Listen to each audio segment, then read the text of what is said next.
When last we left Girl Squad, they had just started leaving those ruins where they found the sarcophagus that they just unsealed with the angelic woman and John.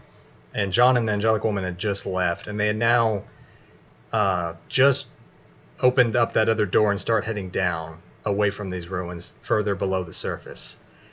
And as they're going below, they kind of start talking about the whole John situation. And they decide, because they didn't see anybody else in this ruins, like, yeah, they're going through this other door, but they figure that the footprints that led him here and the person that probably was watching them was probably John.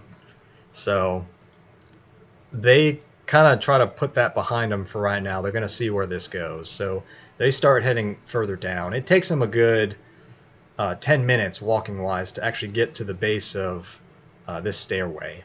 And as they do, they just come out to a large, or not really large, but I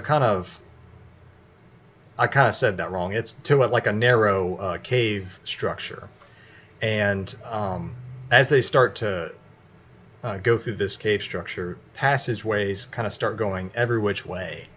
And so I don't have it with me at the moment, but because I drew out the cave and everything. So they start going, I believe, right first, and etc. And they slowly kind of make their way through this cave passage.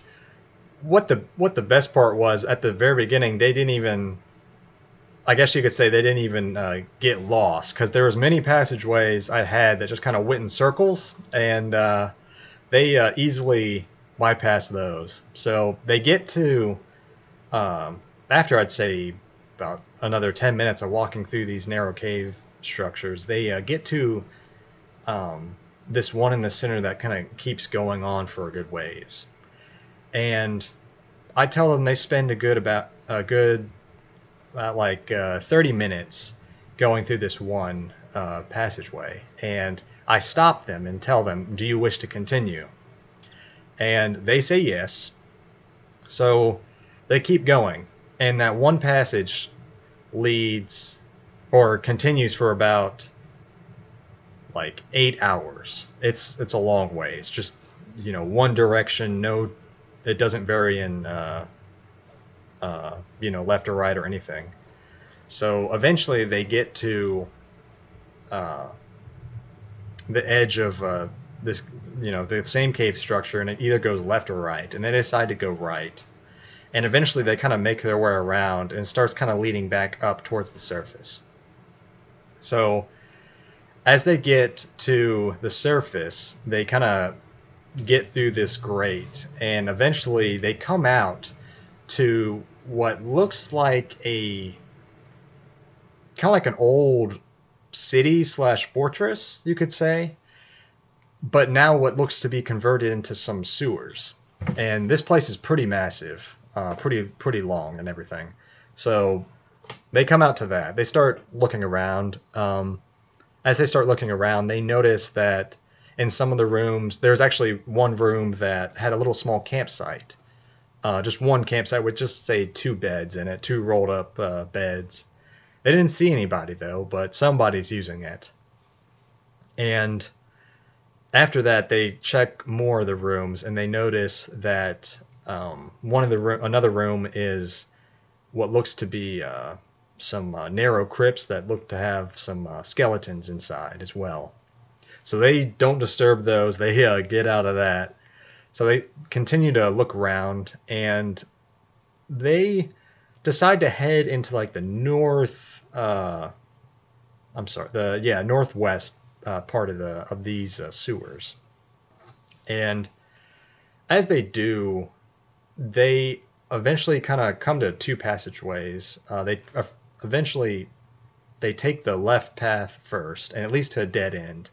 But I described to them at the time that at this spot, what looks to be another, like someone's home, someone's been living here, not just camped out, but someone's living here for a good while now. And they take note of that. They don't take anything at the time, but they kind of loop back around and go to the passageway to the right that kind of leads up. And eventually they get to a locked door for this one, and Rowan uses her lockpicks that she has and is able to unlock it. So they go up and they come out to this very fancy looking like a storage area.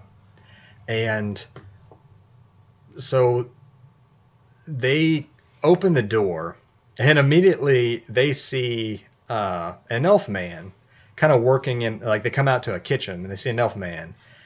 Rowan immediately recognizes the elf man as Khalid. I'm not sure if I mentioned him before, but he's one that Rowan had talked to previously at the Friendly Arm Inn. And they kind of startle him and kind of tell him to, like, no, it's all right, we're friends. And he immediately recognizes Rowan, so he kind of eases in his I guess you could say mannerisms or whatever. He kind of backs off, he calms down. So they start talking, and they come to find out as they start talking that, Khalid, he came with his wife, who's just in the next couple of rooms. Cora is her name, and they just started working at this manor that they're just in, and it's the Silver Shield Manor. And also the party finds out that they are in the city of Baldur's Gate.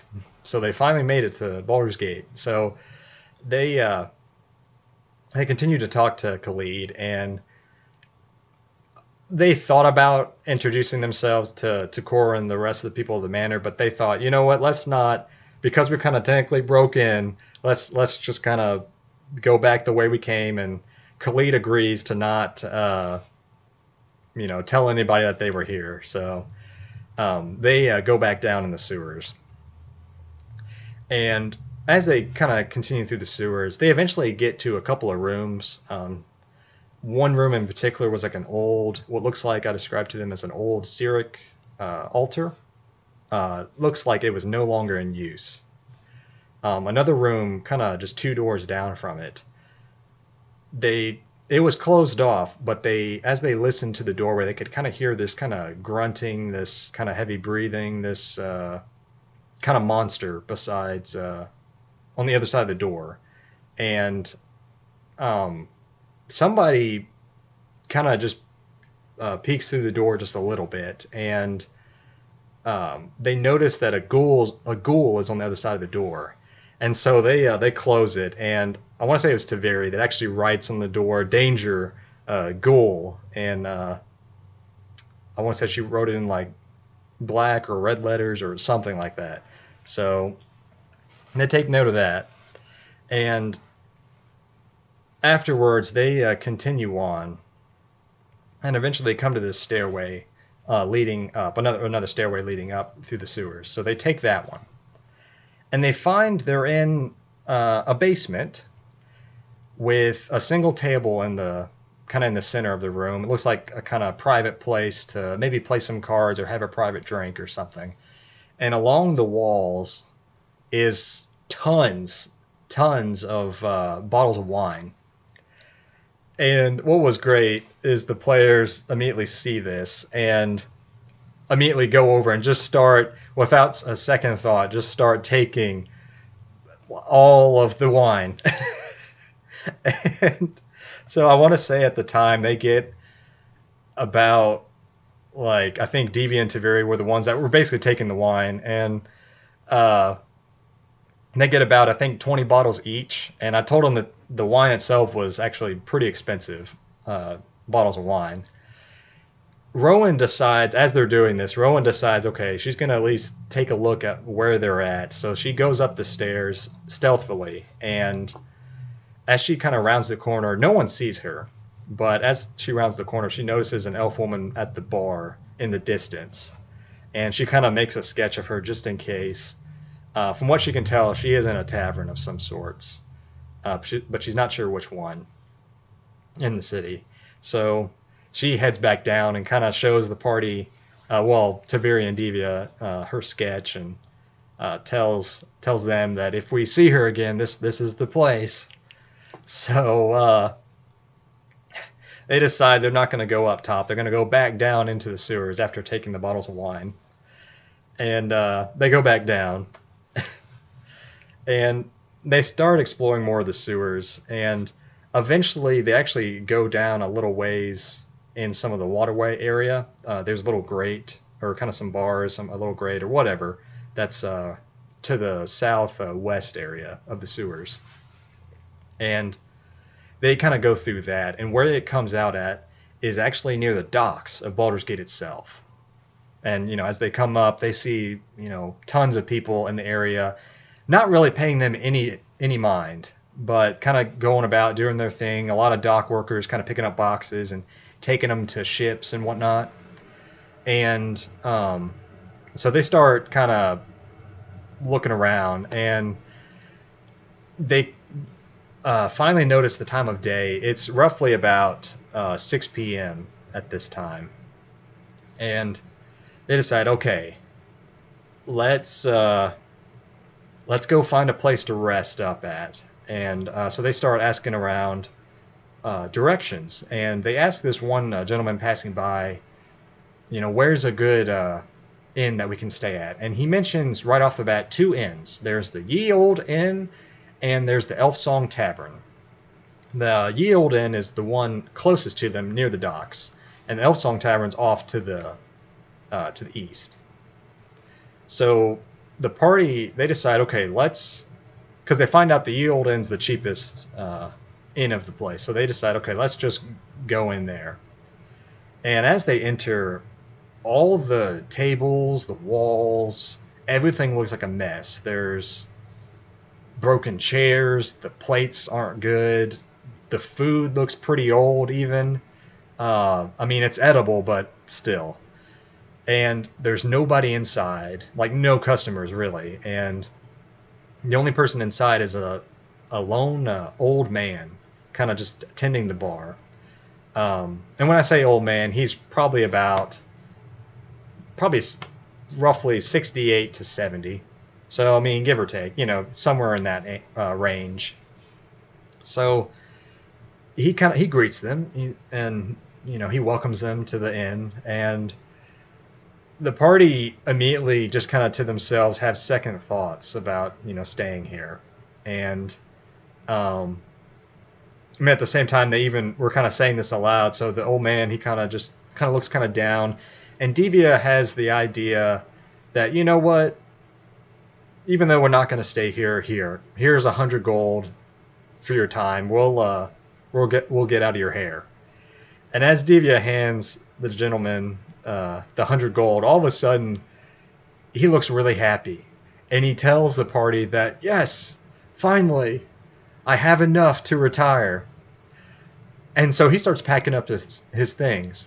And so the party just kind of look at each other like, wait, what?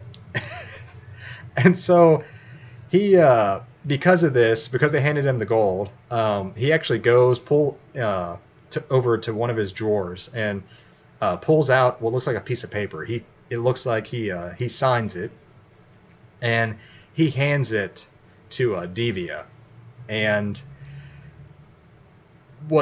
as Devia looks at the documents, it's documents to give the party ownership of this inn, of the Ye Old Inn.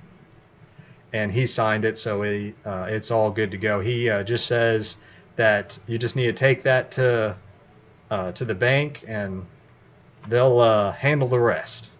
And so he kind of gives the party, all 3 of them, a hug, and he heads off into retirement. So the party are really excited that they just got this in, and immediately start thinking of ways of how they can improve it. They thought that, okay, well, when we go to the bank, we're gonna get some workers to try to improve this. And as they're turning in for the night, because they're going to do all that in the morning, but as they're turning in for the night, they start thinking of names for the inn. And eventually they end up coming up with the Tapped Root.